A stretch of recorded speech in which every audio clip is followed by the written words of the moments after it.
1 2 3. سلام، وقتتون بخیر. من وهاب هستم و خوش اومدید به پادکست ستوری. امشب میخوام در رابطه با یک موضوع که واحد نیست صحبت بکنیم. یعنی چی؟ میخوام یک روال زندگی توضیح بدیم، چیزی که خیلی توش گیر کردید و به اشتباه دنبالش هستید و من سعی کردم به شخصه از اون چرخه بیام بیرون. حالا داستان ماتریکس رو نمیگم. ببینین، خیلی را بخوام بهتون بگم، اول از همه که ما هم محدودیت هایی رو داریم. داستان آزادگی داریم، به 25 هم نزدیک میشیم و خب یک ایونت برای مثلا داستانی که وجود داره واسهش چیه؟ ببینید، خیلی میخوام از جامعه شروع بکنم. جامعه به اشتباه دنبال آزادیه. ما چیز به اسم آزادی نداریم. اول از همه ما دنبال آزادگی هستیم. آزادی از قانون میاد و میشه گفتش که قانون ما رو محدود میکنه، چرا که انسان در ذاتش مجرمه و میشه گفتش دست به هر کاری میتونه بزنه. اگر هیچ قانونی وجود نشه باشه، شما میتونید یک نفر رو بکشی برای مثال. و میشه گفتش که خب هیچ قانونی وجود نداره، پس شما دسترسیتون بازه، پس شما رو میان با استفاده از قانون محدود میکنن و آزادی از شما میگیرن. اما ما یه چیز داریم به اسم آزادگی. آزادگی داستانش چیه؟ آزادگی چیز درونی هستش. یعنی چی؟ یعنی که من از درون آزاد باشم. آزادگی از درون من میادش، یعنی من رها باشم حالا از بند چیزهای مختلفی که وجود داره. برای مثال ما میشه گفتش که حالا خیلی از اشخاص، خیلی از افراد و حالا خیلی از گروه های مال جامعه که وجود داره اصلا آزادگی ندارن. حالا چه برسه به آزادی که اصلا نباید دنبالش باشن، چرا که یک سری از حقوق هستش که به روش‌های مختلف دست پیدا میشه بهش کرد. اما میشه گفتش که داستان حالا آزادگی، ببینید شما زمانی که روحتون و جسمتون یک جا نباشه، یگانه نباشید، مثل یک تیکه پازل هستید که پخش و پلید، اصلا مثل یک چراغی هستید که توش برق نیست که بخواد نور بده و میشه گفتش که برقتون یه جا، چراغ جای دیگه، که آزادگی در این حالت ندارید. میشه گفتش که این آزادگی و چیزهای مختلفی میگیرن. مثل چی؟ مثل اطلاعات پراکنده مختلفی که به دردتون نمیخوره. مثل چی؟ مثل سوشال میدیا که وجود داره.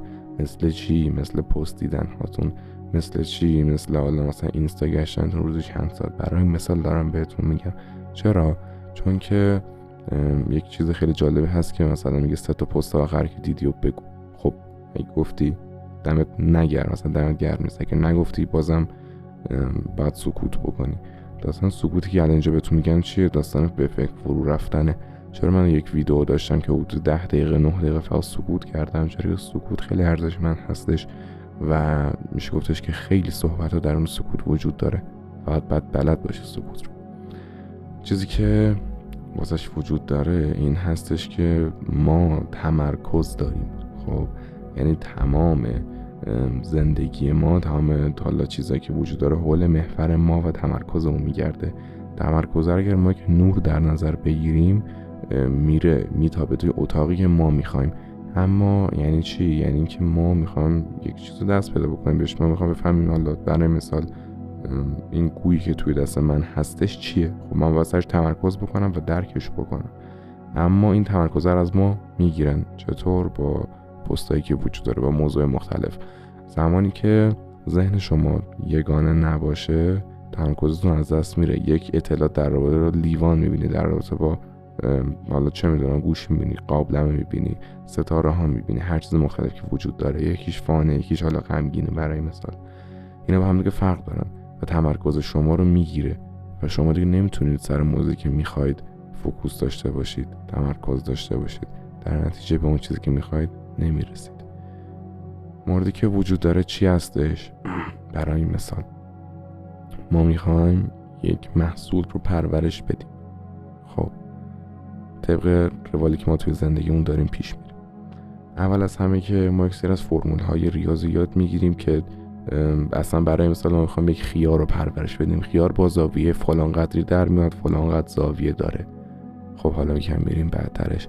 پروردگار الهی این خیار رو رشد میده که ما قدرتش رو نشون بده و فلان و فلان و فلان. حالا بعدی این خیار در فلان جا رشد میکنه، جنس خاکش فلانه. حالا در اون مایه این خیار چی هستش؟ از فرمول شیمیایی فلان رخ داده، فلان رخ میده، فلان رخ میده.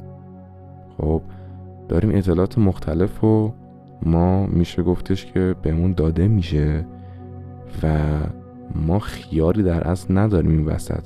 خیار رو از ما گرفتن و بهمون چه میدونم شلیل دادن اصلا به اسم خیار و بعد این توجه داشته باشید که اطلاعات وارد شما چی هستش مثل مدرسه و میشه گفتش که واسه هم یک بخش از مدرسه انقدر مزخرف هستش و خودتون رو میدون.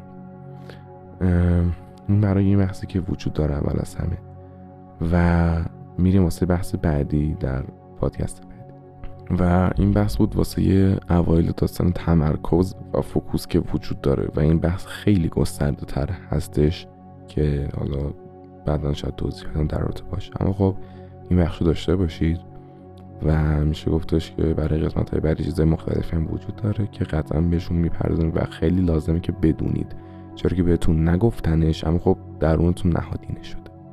و خیلی ممنون که این پادکست کوتاه الان تماشا کردید. امیدوارم که حالا بهتون تونستم کمکی بکنم، یک نور باشه توی آسمونتون و بینشی باشه برای زندگیتون. شبتون بخیر باشه. خیلی ممنون که من تماشا کردید.